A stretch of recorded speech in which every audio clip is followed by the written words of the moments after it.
discipulado. El tercer estudio discipulado. Entonces, ¿quién es el amigo que ha estado estudiando la Biblia con nosotros? Policarpio. Después nos reunimos con Policarpio. Para los que no saben, Policarpio es un personaje ficticio que ha estado estudiando la Biblia y le hemos enseñado cómo realmente acercarse a Dios. Llega Policarpio y comienzan a hablar, a hacer una pequeña charla de cómo le ha ido en su semana. Policarpio ha tenido todos sus tiempos con Dios todos los días, amén. Está realmente animado y se ha dado cuenta de que cosas que creía no eran verdad. Se dio cuenta leyendo Juan que Pedro tenía una esposa. ¡Wow! Pedro tenía esposa, o sea, el celibato no es verdad. El celibato, los apóstoles tenían esposas. Pedro tenía una esposa. ¡Wow! Y esa tradición que le enseñaron acerca del celibato desapareció. Entonces vemos que la palabra está trabajando en su vida. Amén. Entonces llega Policarpio, hablamos con él y lo primero que hacemos para empezar un estudio, ¿qué es? Orar. Y vamos a orar a Dios el día de hoy. Padre Santo, gracias Dios por esta oportunidad que nos das de poder escuchar tu palabra. Gracias Dios porque hoy nos has dado herramientas para capacitarnos y ayudar a los demás. Padre, yo te pido que nos seas dándonos sabiduría. Padre, seas tú dándonos fe. Padre, seas tú dándonos humildad ante tus escrituras. Padre, que puedan realmente entrar a nuestro corazón y crear ese fruto, Dios, que tú esperas. Padre, gracias por este tiempo y todo lo oramos en tu nombre, Señor Jesús. Amén. Amén. Entonces, vamos a ir a Mateo 28.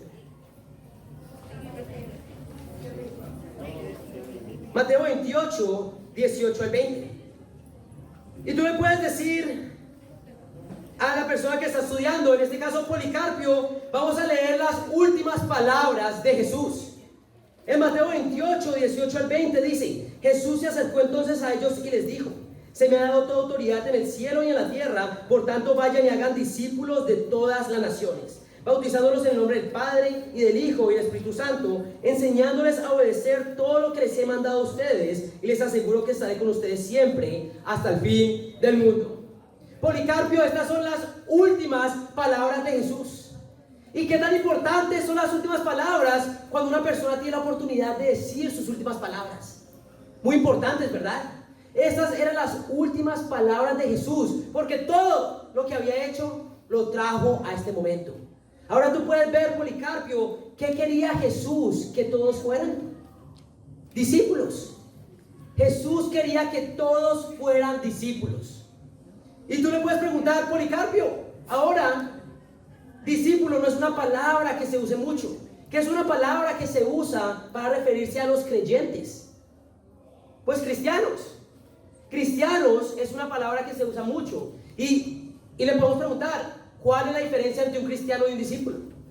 Realmente yo creía que un cristiano era una persona que simplemente creía en Jesús, y un discípulo era alguien que realmente llevaba en serio la obediencia. Pero creía que había una diferencia entre su comprometimiento. Un creyente, un cristiano, era el que creía, y un discípulo el que ya se ponía en serio. Creía que eran diferentes. Y tal vez responda esto, tal vez que responda no, pero tú lo vas a llevar a Hechos 11 y vas a ver, Policarpio, el día de hoy, la diferencia entre un discípulo y un cristiano, si hay alguna. Vamos a ir a Hechos 11.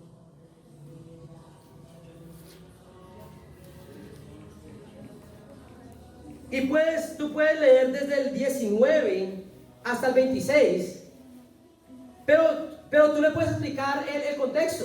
El contexto fue que el pueblo de Dios, la iglesia, estaba siendo perseguida y se tuvieron que esparcir. Y en el versículo 11, del 25 al 26, dice así: después partió Bernabé para Tarso en busca de Saulo, y cuando lo encontró, lo llevó a Antioquía. Durante todo un año se reunieron los dos con la iglesia y enseñaron a mucha gente. Fue en Antioquía donde a los discípulos se les llamó cristianos por primera vez. Policarpio, ¿a quién se les llamó cristianos por primera vez? A los discípulos. Entonces, Policarpio, ¿hay alguna diferencia entre un cristiano y un discípulo bíblicamente? No. Cristiano y discípulo son nombres diferentes para una misma persona. Si quieres enseñarle un poco más, el término cristiano fue algo que se le dio, un término que se le dio a los discípulos como un término despectivo, como esos pequeños cristos. Y a los discípulos se le llamó cristiano. Entonces, Policarpio, en la Biblia, un cristiano y un discípulo, ¿son diferentes? No. Lo único que cambia es el nombre. Y a mí me gusta dar el ejemplo porque mi nombre es Juan Carlos, pero mi mamá me llama Juanquita. ¿Es Juanquita y Juan Carlos la misma persona? Sí, es un nombre diferente nomás. ¿Amén? Entonces vemos Policarpio el día de hoy. Vamos a ver qué es un discípulo. Vamos a ver qué dice Jesús es un discípulo. Pero ¿tú sabías, Policarpio, que Jesús nunca dijo la palabra cristiano? Jesús nunca dijo la palabra cristiano. Él siempre se refirió a los discípulos. Fue después de que Jesús murió y resucitó y se fue al cielo que el término cristiano se dio a los discípulos. Adivina cuántas veces aparece la palabra cristianos en la Biblia. No sé, unas 28 dirá Policarpio. No, aparece 3 veces nomás. Y ninguna de esas fue dicha por Jesús. Pero adivina cuántas veces aparece la palabra discípulo. Más de 270 veces. Hoy vamos a leer, Policarpio, en las palabras de Jesús, qué es un verdadero discípulo. Pero hoy ¿qué es lo que estudias tú, Policarpio? Ingeniería metalúrgica, ¿verdad? Tú que te gustan las matemáticas, te voy a dar una fórmula. Discípulo igual a cristiano. Sí, tiene sentido, porque un discípulo es un cristiano en la Biblia. Pero tú creerías, a Policarpio, que un discípulo, un cristiano, es alguien salvo, alguien que va a llegar al cielo, va a estar con Dios. Claro. Entonces podríamos decir que discípulo igual a cristiano igual a salvo. Tiene sentido, exacto. Pero tú puedes, entonces vamos a ver qué es un discípulo. Pero te quiero preguntar, Policarpio, ¿puedes decir que eres cristiano pero que no eres discípulo?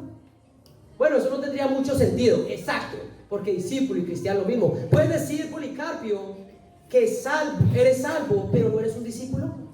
No se podría decir eso, porque discípulo igual a cristiano, igual a salvo. Tiene sentido, Policarpio, tiene mucho sentido. Entonces, vamos a ir a la primera escritura que está en Marcos 1, número 14.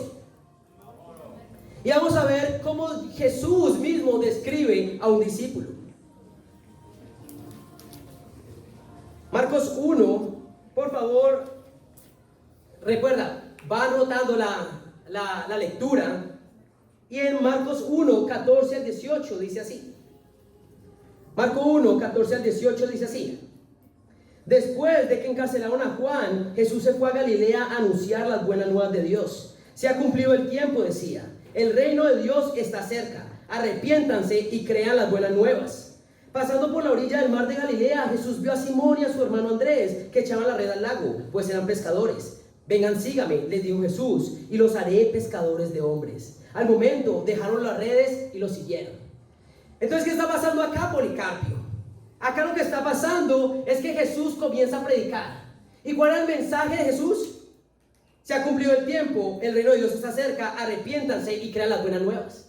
Ese era el mensaje de Jesús. Pero después vemos que comenzó a caminar a la orilla del mar de Galilea. Había unas personas pescando. Y les dijo algo. ¿Qué les dijo, Policarpio? Pues dice en el número 17 que dice: vengan, síganme, les dijo Jesús, y los haré pescadores de hombres. Exacto. Jesús los llamó a pescar por hombres. Es interesante porque estas personas pescaban peces. Pero Jesús les da un nuevo propósito: pescar hombres. ¿Pero qué es pescar hombres, Policarpio? Pues yo veo como el paralelo entre pescar hombres y hacer discípulos. Exacto. Pescar hombres es traer personas y hacerlas discípulas. Es que enseñarles de Jesús. Y vamos a ver qué es un discípulo. Pero fue lo que Jesús les dio. Les dio un nuevo propósito. Que iban a ser, ¿qué? Pescadores de hombres. La pregunta es, Policarpio, ¿esa has sido tú? ¿Es lo que has hecho tú? ¿Es realmente pescar hombres tu propósito? Muy probablemente Policarpio diga: sí, yo he hablado de Dios con las personas. Y tienes que dejarle entender que hacer un discípulo es mucho más que invitar a alguien a estudiar la Biblia o ir a la iglesia. Él va a decir que sí, si de pronto ha hablado con Dios a algunas personas. Pero hoy vas a ver, pero te tienes que preguntar, ¿realmente este ha sido tu propósito? Todos los días te estás levantando para ver quién realmente puede ser discípulo. Y al final, la realidad es que muchas personas allá afuera no están pescando por hombres. Pero tú le vas a decir, Policarpio, ¿quieres que de ahora en adelante este sea tu propósito, pescar hombres, hacer discípulos? Sí, sí quiero. Y vemos acá, ¿qué tanto se demoraron ellos en tomar la decisión? Al momento dejaron las redes y lo siguieron. Ahora, para nosotros acá, si nos visitas el día de hoy, ¿qué es pescar hombres? Hoy vas a ver qué es ser un verdadero discípulo. Pero pescar hombres va más allá de hablar de Jesús. Va realmente a ser un verdadero discípulo, lo vamos a ver el día de hoy. Pero si este no ha sido tu propósito, hoy quiero invitarte a que vivas el propósito que Jesús le dio a sus discípulos, que es pescar hombres. Le pregunta si tiene alguna pregunta, y si le quedó claro que un discípulo pesca hombres, vas a la siguiente escritura que está en Lucas 9. Vemos ya a Policarpio que la primera cualidad de un discípulo es pescar hombres. Ahora en Lucas 9 vamos a leer desde el versículo 23 y dice así: dirigiéndose a todos declaró: si alguien quiere ser mi discípulo, que se niegue a sí mismo, lleve su cruz cada día y me siga. Porque el que quiera salvar su vida la perderá, pero el que pierda su vida por mi causa la salvará. ¿De qué le sirve uno ganar el mundo entero si se pierde o se destruye a sí mismo? Si alguien se avergüenza de mí y de mis palabras, el Hijo del Hombre se avergonzará de él cuando venga en su gloria, en la gloria del Padre y en los santos ángeles. Policarpio, acá dice que Jesús se dirigió a todos. Realmente el llamado a ser un discípulo Jesús se los da a todos. Jesús nunca excluyó a nadie del llamado de ser discípulo, pero dijo: si alguien quiere. Tú sabes, Policarpio, que Jesús nunca obligó a nadie a hacer nada. Si alguien quiere, si tú quieres ser un discípulo, ahora lo que dice, tienes que hacer esto. No tienes que ser un discípulo, pero si quieres ser un discípulo, esas son las cosas que tienes que hacer. ¿Qué es lo que dice ahí? Que se niegue a sí mismo, lleve su cruz cada día y me siga. Policarpio, ¿qué crees que significa negarse a sí mismo? Pues creo que es, no sé, es como negarme a lo que yo quiero. Ok, vamos a ir al mejor ejemplo de negación. Vamos a ir a Mateo 26 para entender más este concepto, Policarpio, de qué es negarse a sí mismo. Vamos a ir a Mateo 26 y hoy vas a aprender qué es negarse a sí mismo. Mateo 26, versículos desde el 39, desde el 36 hasta el 39. Mateo 26, 36 dice así: Luego fue Jesús con sus discípulos a un lugar llamado Getsemaní y les dijo: siéntense aquí mientras voy más allá a orar. Se llevó a Pedro y a los dos hijos de Zebedeo y comenzó a sentirse triste y angustiado. Esta es la angustia que me invade, que me siento morir, les dijo. Quédense acá y manténganse despiertos conmigo. Yendo un poco más allá, se postró sobre su rostro y oró: Padre mío, si es posible, no me hagas beber este trago amargo, pero no sea lo que yo quiero, sino lo que quieres tú. ¿Qué está pasando acá, Policarpio? Acá es Jesús en los últimos días de su vida, en el momento en que él sabía que iba a ser arrestado, juzgado injustamente, torturado y crucificado. ¿Cómo se sentía él? Bueno, dice en el número 38, esta es la angustia que me invade, que me siento a morir. Jesús sentía morirse en este momento porque estaba supremamente triste y angustiado. Él sabía lo que se le venía encima. La pregunta es, Policarpio, él sentía ir a la cruz en ese momento. Pues veo la oración: Padre mío, si es posible, no me hagas vivir este trago amargo. Es verdad, Jesús no quería ir a la cruz en este momento. Jesús no sentía ir a la cruz porque estaba triste, angustiado y sabía el sufrimiento que se le venía encima. Pero ¿qué dijo? No se haga lo que yo quiero, sino lo que quieres tú. Policarpio, negarse a sí mismo es dejar de hacer tu propia voluntad y empezar a hacer la voluntad de Dios. Inclusive, y más, cuando si esto te hace sentir triste y angustiado al punto de la muerte. Eso es lo que nos dice Jesús. Ahora entiendes que es negarte a ti mismo. Entiendo perfectamente, es dejar de hacer mi voluntad y hacer la voluntad de Dios. Exacto. ¿Y cuál fue la consecuencia después de que Jesús se negó a sí mismo? Cargó su cruz. ¿Qué es cargar la cruz, Policarpio? Es lidiar con las consecuencias de negarte a ti mismo. Muchas veces pensamos que hacer lo correcto nos va a traer una satisfacción o un resultado increíble. Y no, a veces es una cruz que tienes que cargar. Hacer lo correcto no siempre se siente bien. Y tú vas a tener que cargar con la cruz de hacer lo correcto. Pero esto es solo si tú quieres ser un discípulo. ¿Entiendes lo que estoy diciendo, Policarpio? Entiendo. Negarme a mí mismo es dejar de hacer mi voluntad y lidiar, cargar con las consecuencias de hacer lo correcto. Exacto. Y vamos a volver a Lucas para entender más de lo que Jesús decía. Si tú quieres ser un discípulo, ¿qué tienes que hacer? Lucas 9, como habíamos dicho, Policarpio 23 dice, dirigiéndose a todos, declaró: si alguien quiere ser mi discípulo, que se niegue a sí mismo, lleve su cruz cada día y me siga. Porque el que quiera salvar su vida la perderá. Porque el que quiera salvar su vida la perderá, pero el que pierda su vida por mi causa la salvará. ¿De qué le sirve a uno ganar el mundo entero si se pierde o se destruye a sí mismo? ¿Entiendes, Policarpio, que querer hacer tu propia voluntad solo te va a llevar a la perdición? ¿Entiendes, Policarpio, que la única forma de salvar tu alma es perder tu vida por Jesús? Y esto es solamente si tú quieres ser un verdadero discípulo. ¿Estás tú? ¿Qué piensas tú de eso, Policarpio? Él será abierto con su corazón y se dará cuenta que esto es un llamado realmente importante. Estamos hablando de dejar de vivir nuestra vida para empezar a vivirla por Jesús completamente. Y le vas a preguntar: ¿quieres tú realmente ser un discípulo? Sí, sí quiero. Exacto, increíble. Y vemos que esta es la única manera de salvar nuestra vida. Pero Jesús nos dice, si alguien quiere. Jesús no te está obligando a absolutamente nada. Ahora vamos a ir a Lucas 14 y vamos a ver qué dice Jesús acerca de qué es ser un verdadero discípulo.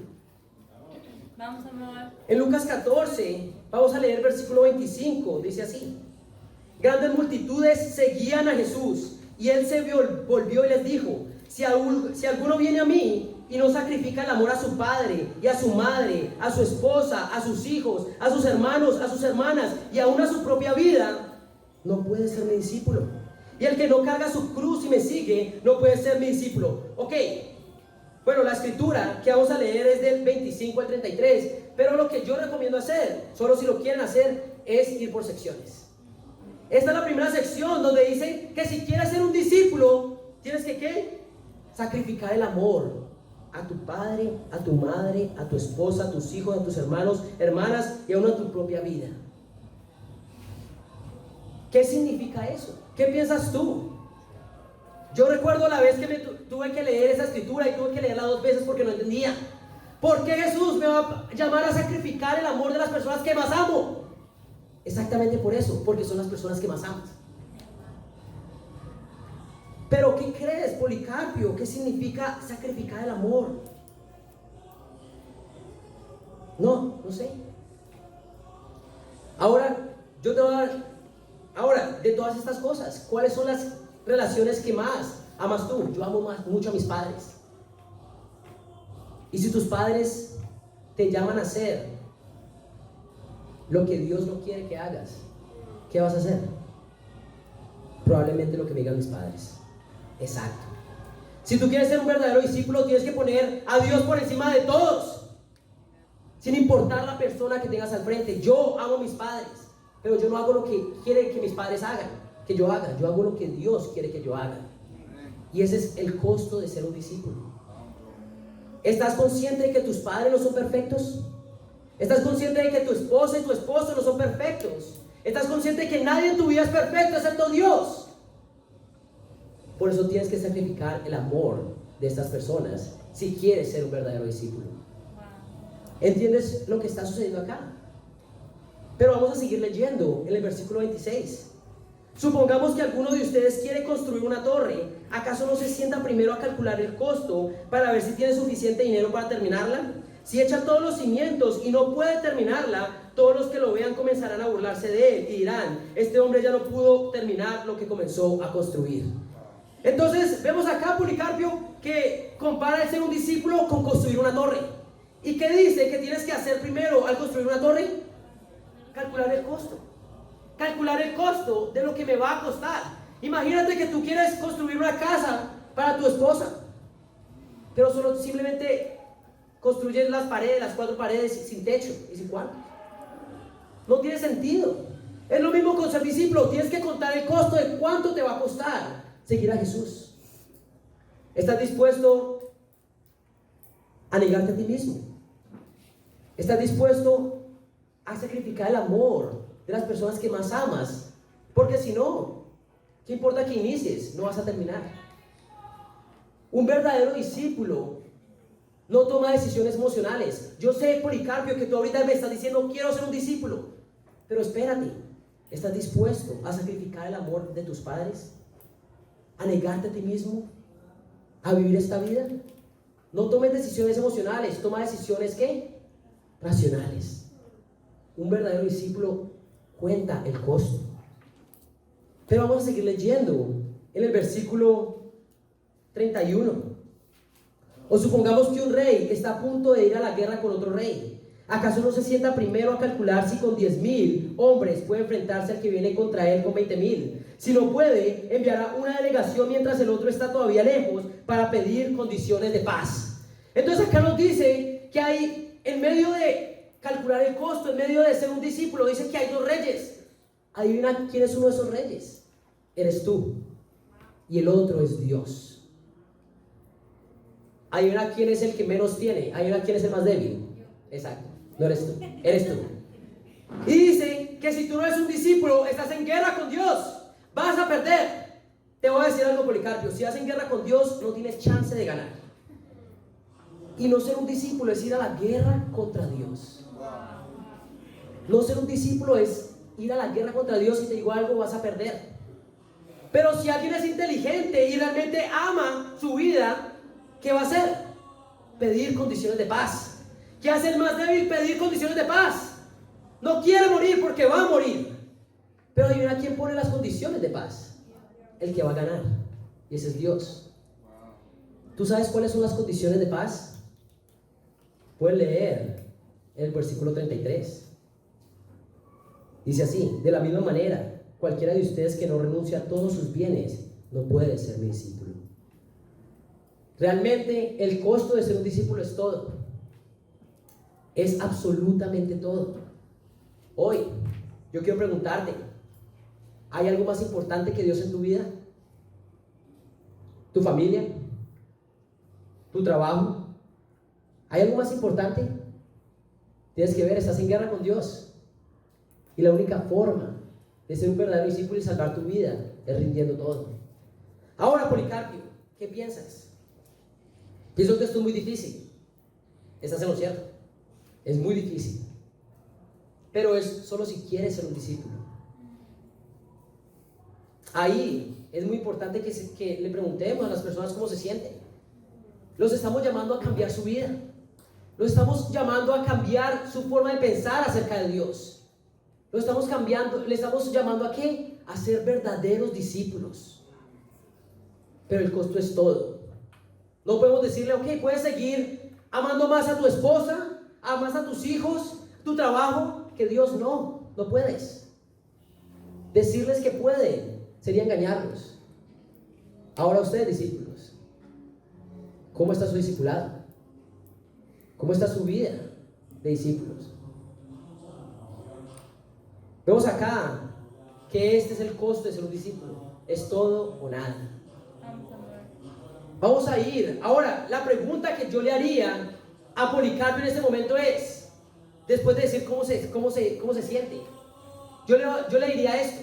Le preguntaría, ¿cómo crees que una persona puede vivir esta vida? ¿Cómo es posible vivir esta vida si es tan difícil? Te voy a dar la clave de cómo realmente vivir una vida de discípulo. Vamos a Lucas 11. En Lucas 11 vamos a leer del versículo del 1 hasta el 4. Lucas 11, del 1 al 4, los principios más importantes de esta escritura son dos. Vamos a leerlo. En Lucas 11, 1 dice así: un día estaba Jesús orando en cierto lugar. Cuando terminó, le dijo a uno de sus discípulos: Señor, enséñanos a orar, así como Juan enseñó a sus discípulos. Él les dijo: cuando oren, digan: Padre, santificado sea tu nombre, venga tu reino, danos cada día nuestro pan cotidiano, perdónanos nuestros pecados, porque también nosotros perdonamos a todos los que nos ofenden, y no nos metas en tentación. Acá, Policarpio, hay dos principios muy importantes. El primero y más importante de todos: ¿cuál es tu motor como discípulo? Tu relación con Dios, tu vida de oración. Porque realmente, ¿por qué Jesús pudo hacer la voluntad de Dios todo el tiempo? Porque Jesús estaba orando en todo momento. ¿Qué es lo que hizo Jesús cuando sentía no ir a la cruz? Orar. ¿Qué es lo que hacía Jesús cuando tenía que tomar decisiones importantes? Orar. Lo más importante, te voy a decir algo, Policarpio: tú no vas a vivir como un discípulo por tus propias fuerzas. Es imposible que tú puedas vivir como un discípulo por toda tu vida si no tienes lo más importante: una relación con Dios, tu vida de oración. Y yo quiero hablar de eso. Es lo que nos va a mantener firmes hasta el final. Y yo quiero dejarles saber, si cada uno de nosotros está orando y no está poniendo su vida de oración primero, te voy a decir algo: no vas a llegar firme hasta el final. Si estás orando 5 minutos, 10 minutos al día, esto no te va a llevar hasta el final. Y yo quiero dejar saber: Jesús oraba todo el tiempo. ¿Tú por qué crees? ¿Tú crees que realmente vas a llegar fiel hasta el final orando 10, 15 minutos al día? Yo te voy a decir algo: vas a poder, hoy puede que sea suficiente, pero no lo va a ser para el resto de tu vida. Tú no vas a llegar hasta el final si no estás orando a Dios en todo momento, en cada situación. Es la realidad. Y si no estás orando como debería ser, tal vez ya dejaste de vivir como un discípulo. Ya dejaste de negarte a ti mismo, cargar tu cruz. Ya dejaste de hacer discípulos. ¿Por qué? Porque no tienes gasolina. No tienes gasolina. Una persona, ¿cómo va a vivir realmente como discípulo? Cuando se nutre de su oración. ¿Entiendes, Policarpio, que esto es lo más importante que tienes en tu vida? Sí, entiendo. Y acá hay un segundo principio: es aprender de una persona que está más capacitada, una persona más madura. Dice acá que un discípulo se acercó a Jesús y le pidió que le enseñara como Juan había enseñado a sus discípulos. Acá está el principio ¿de qué? Del discipulado. Una persona más madura en la fe enseñándote a tener una increíble relación con Dios.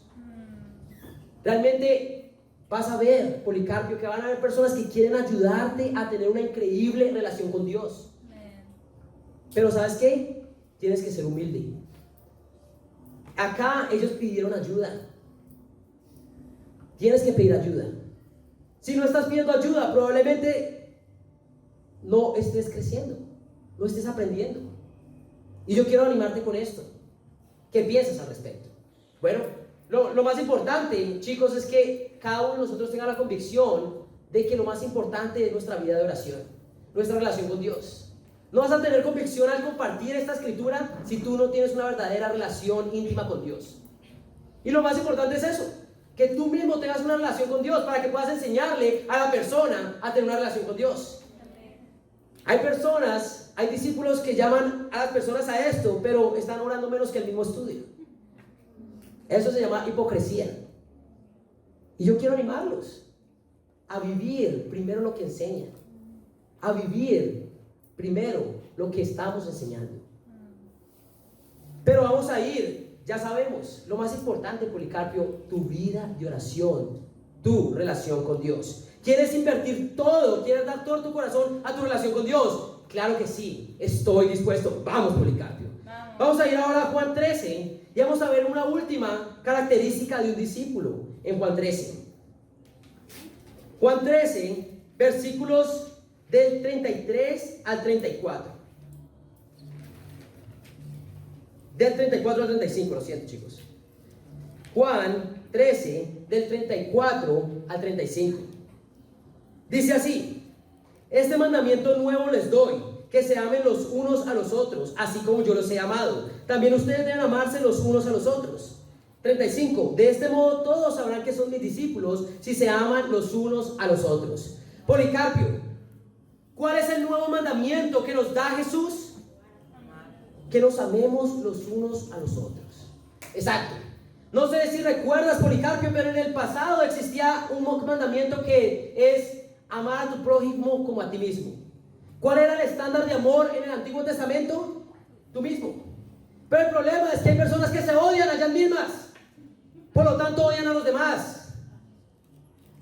Pero acá, ¿cuál es el estándar de amor? ¿Cómo dice Jesús que nos tenemos que amarnos los unos a los otros? Bueno, pues dice: este mandamiento no les doy, que se amen los unos a los otros, así como yo los he amado, también ustedes deben amarse los unos a los otros. Tenemos que amarlos como Jesús nos amó. Exacto. ¿Quién es el estándar ahora de amor? Jesús. Lo increíble, Policarpio, es que él estaba acá hablando en un grupo de discípulos, y que este mandamiento era para discípulos, de discípulos para discípulos. ¿Por qué? Porque el número 35 dice: de este modo todos sabrán que son mis discípulos.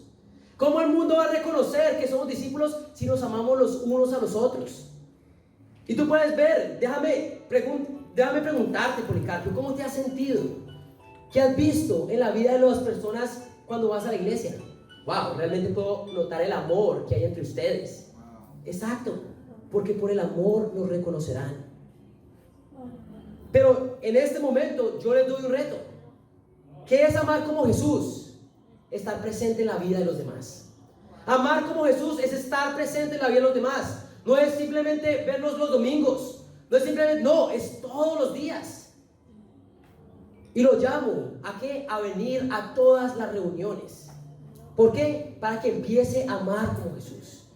Amar como Jesús es conocer a la persona, pero venir a las reuniones no es amar como Jesús. Amar como Jesús es venir a servir, a amar.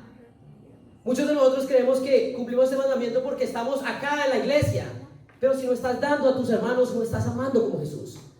Estás simplemente mostrando tu cara. Y acá, este no es el mandamiento, es amarnos los unos a los otros. Hoy yo quiero preguntarte: ¿estás dando o estás simplemente mostrando tu cara el día de hoy? Como, ok, tenía que venir. Y vemos acá, Policarpio, yo quiero animarte a ser parte de la vida de los discípulos, porque este mandamiento es de discípulos para discípulos. ¿Quieres empezar a amar a estas personas? Sí quiero. Pero, tú no conoces a ese tal Anderson. Él es difícil de amar. Tú no conoces a ese tal Omar. Wow, difícil de amar. ¿Estás dispuesto a amar a estas personas como Jesús los amó? Sí quiero. Ok, la próxima reunión es el viernes para nuestro ¿qué? Devocional universitario. Los viernes, pero el domingo también estamos acá a las 10 de la mañana. Y el miércoles nuevamente a las 7:30. Amar como los discípulos no es solo mostrar tu cara y estar acá, no, es dar y conocer a las personas que están acá. ¿Es lo que quieres hacer? Sí quiero. Exacto. Es el nuevo mandamiento que Jesús nos ha dado. Amarnos los unos a los otros. Ahora, ya que entendemos esto, Policarpio, vamos a cerrar este estudio con la escritura de Mateo 28.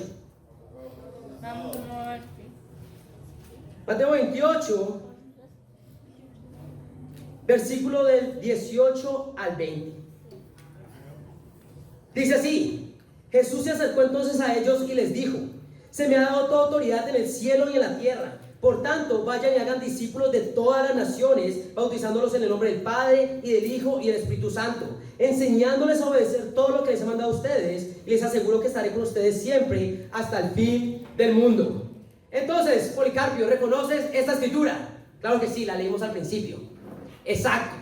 Pero ahora, leímos esta escritura, pero no la vemos de la misma manera, ¿verdad? Porque ya sabes que es un discípulo. Ahora, ¿me puedes decir que realmente es un discípulo? ¿Recuerdas el propósito de un discípulo? Sí, pescar hombres. Exacto. Un discípulo pesca hombres. ¿Recuerdas otra cualidad de un verdadero discípulo? Que se niega a sí mismo y carga su cruz. Exacto. ¿Y qué significa eso? Que pone solo la voluntad de Dios por encima de la de él. Exacto. Un discípulo, Policarpio, ama a Dios sobre ¿Su familia? Claro que sí. ¿Su trabajo? Sí. ¿Sobre sus responsabilidades? Claro que sí. Exacto. ¿Cuál es el motor? ¿Cuál es la gasolina de un discípulo? La oración. Su relación con Dios. Y por último, ¿cómo ama un verdadero discípulo? Como Jesús amó a sus discípulos. Entonces, ya sabes, tú me decías que alguna vez habías pescado por hombres. ¿Alguna vez has enseñado a una persona estas cosas? No, nunca. Exacto. Entonces, ¿estabas pescado por hombres antes? ¿Te puedes llamar un verdadero pescador de hombres?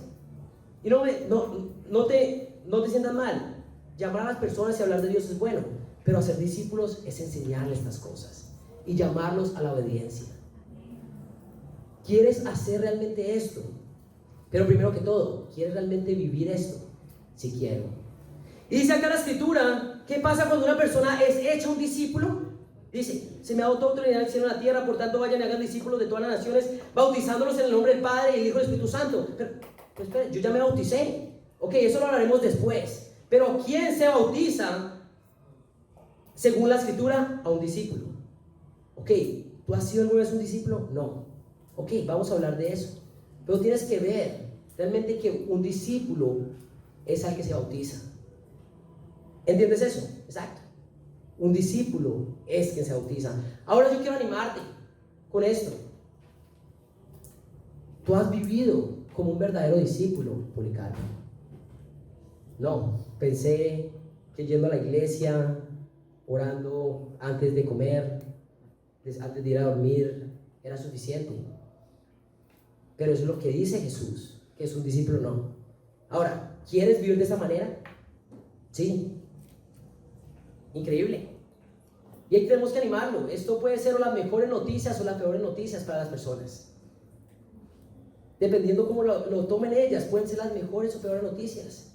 Pero tienes que hacer las preguntas difíciles. Policarpio, ¿eres realmente tú un discípulo? No. Entonces, según la Biblia, ¿eres tú un verdadero cristiano? No. ¿Cómo te hace sentir eso? Pregúntale cómo se siente. Porque tal vez esa persona se estuvo llamando cristiano toda su vida, pero realmente nunca vivió como un discípulo. Nunca fue hecho un discípulo. Y al final tienes que preguntarle, ¿eres realmente salvo? Si no has vivido como un discípulo, como un cristiano, entonces ¿qué realmente eres? Realmente eres salvo. Porque recuerda, discípulo igual a cristiano igual a salvo.